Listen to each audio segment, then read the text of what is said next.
Okay, it's time to test another spot welder. I saw this online and it looked pretty beefy online, but I have to say now that I've received it, it's way smaller in person than it looked like online. There's the board, we'll look at that in a second, but it came with some really crummy cheap 12 gauge welding needles. If these are the kind of needles it's coming with, then it's probably not going to be a particularly good spot welder, but you know, we'll test it. I do like that it came with a XT60 already on it, so the battery can plug right in. I don't have to faff with making leads for it. That's nice. Now the thing is, so it does have super nice like brass bus bars, which is awesome, but it uses these very tiny little MOSFETs. Online, these look like big beefy MOSFETs, but these are small little MOSFETs. But maybe the fact that there's 8 or 9 of them will make up for the fact that they're small little MOSFETs. So we will test it and see what it can do. Yeah, it came with some nuts, bolts. Let's see here. So, to be fair to it, I'm going to use some 10 gauge needles because I'm going to put it up against my BIFRC spot welder that I love. So, to be fair to it, we'll use some equivalent 10 gauge needles, and we've got to look at that's out negative, that's out positive. So, oh, look at this, I can barely... This is almost too big to fit on here. I'm almost going to short circuit. Yeah, I'm going to actually probably have to put on some smaller, some smaller ring terminals. Yeah, this thing really is kind of small compared to my other spot welders. Oh well, let me pause for a second and get some smaller ring terminals on here, and then we will resume. Okay, I attached the leads, but man, that was awkward. I actually had to like shave down the ring terminal. Even the ring terminals that came on the leads almost seemed to make contact with other parts of the circuit. It's kind of weird. I don't know why they made these pads so small. Again, this looked larger online, but whatever. Let's plug it in and see what happens. Okay, that's a good sign. Very interestingly, I started to browse this manual, and the English is terrible, but it's talking about that this has 99 power levels. I hope this thing doesn't expect me to like press the power level 99 times. Yeah, I really hope it doesn't. So apparently this is gear plus. Okay, it goes in 5s, thank goodness. Okay, that's fine, it goes in 5s, that's good. Now, and then there is some sort of delay. You can get it so where that it doesn't fire instantly, it has a delay before it fires. Here, pen delay, 1 second. So hold this apparently.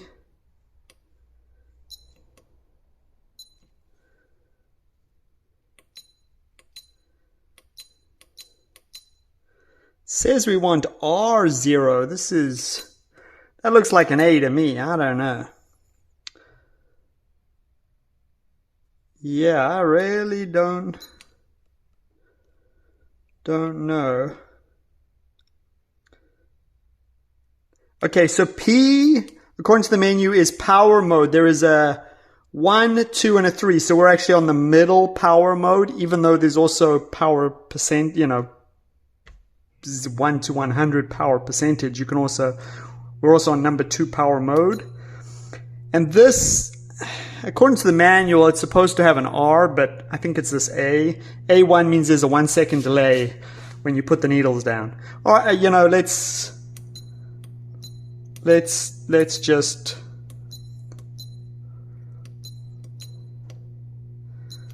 go back and let's just see what happens. Okay, let's get a piece of nickel. This is some 0.15. Let's just see what happens, see if it's any good. We can always play with the settings in a minute. Okay, so we're at 90%. I don't know how strong this is going to be. Let's see. Okay, pretty good actually. Not a bad little weld. I mean, we are 90% power, but you know, yeah, I mean, not a bad weld, I have to say.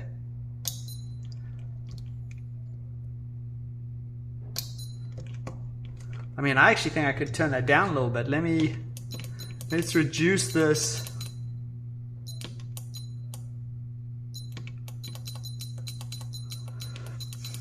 Let's see what 70% welds look like.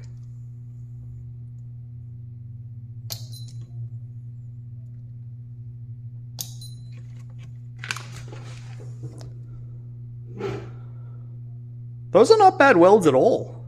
Surprisingly solid. Surprisingly solid. Yeah, surprisingly solid. Let me see if there's any heat in the board. Not really. Not really, which is great.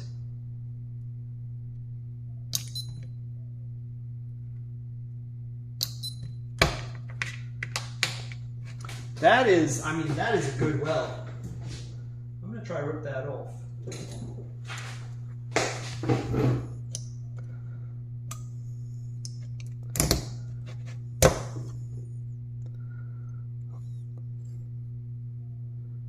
Yeah, that was a good weld. It effectively ripped out the center of each weld. That was a good weld. I'm impressed.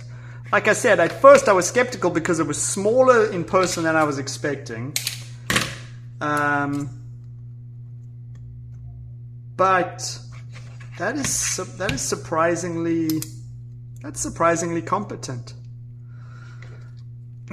What I'll do is I'll compare it against the BIFRC in a second.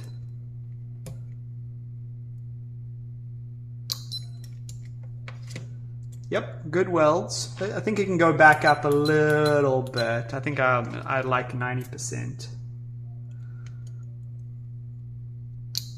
And the trick is to not put the needles too close together because I noticed the spark was kind of jumping. Let's unplug this and let's plug in the BIFRC and put a couple comparison shots. Now the BIFRC needles are quite dull. I should sharpen them up to be comparable. Let me go to my bench grinder and I'll sharpen these up. I'll be right back. Okay, I'm back. I put a nice point on the BIFRC spot welder, comparable to the comparable to the point that's on the other spot welder. All right, let's put this in about middle mode because this was pretty high up. This was almost 90% power. We'll just put this on middle mode with sharp points and we'll see how it does.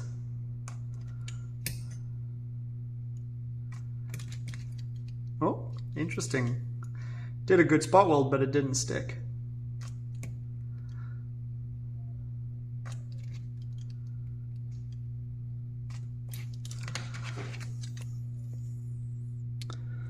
Okay. The BIFRC is deeper, but there's still very clean spot welds from this other spot welder. I still like it.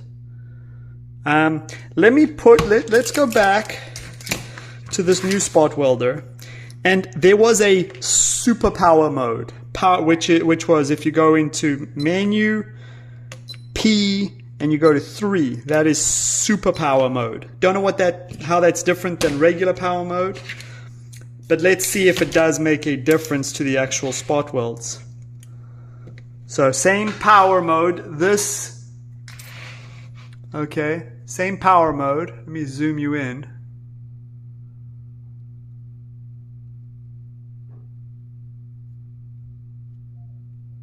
Okay, let's zoom you in. So that was level 2 power mode 90. That was 90% on level 2. Let's try 90% on level 3. Let's see how that goes.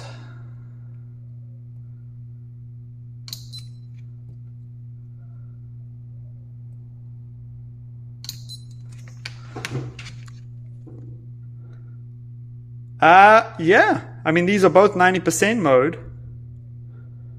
Obviously, that's a bigger spot weld. So yeah, I mean, I guess the power levels do work. I guess power level 3, 90% is a pretty hard hitting weld. Let me go back to the BIFRC for a second.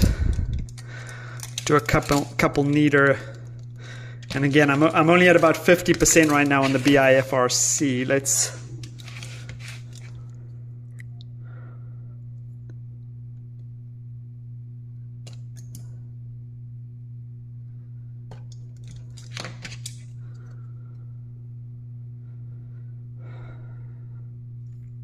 those two are almost identical.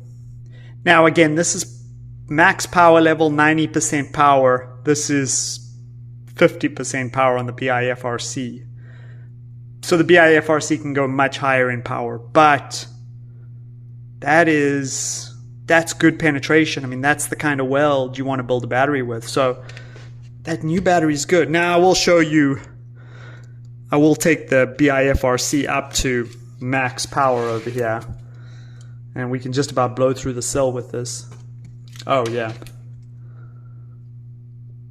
I mean, that's max power. That just about burned through the cell. So the BIFRC is stronger, but that's really good. I'm impressed. One more test. Let's just put it on 100%. Power level 3, 100%. Okay, power level 3,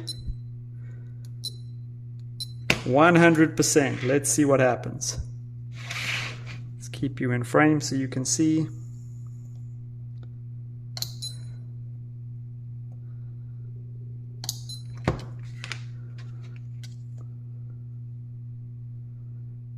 Good welds.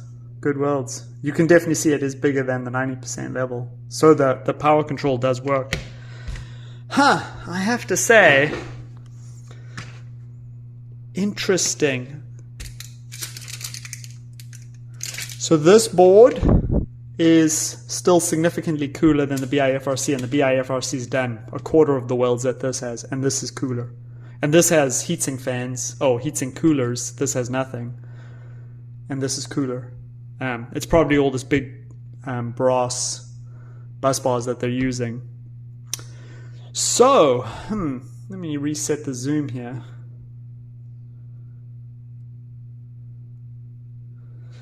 Well, what do I think? Oh, did I just nearly break that cap? No, I just pushed that cap.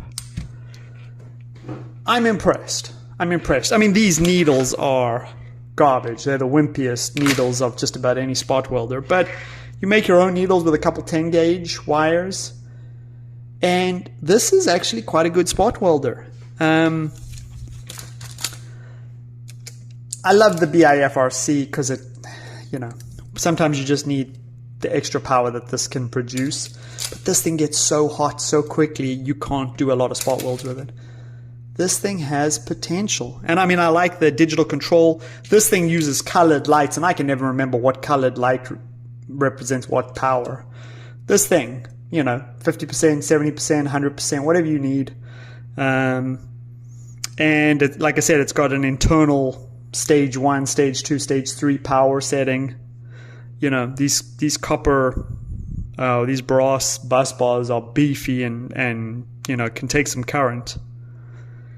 Yeah, I'm surprised to say. I'm gonna give this. This might become my number 2 spot welder. I currently use that JD something spot welder as my number 2 spot welder. Let me grab it.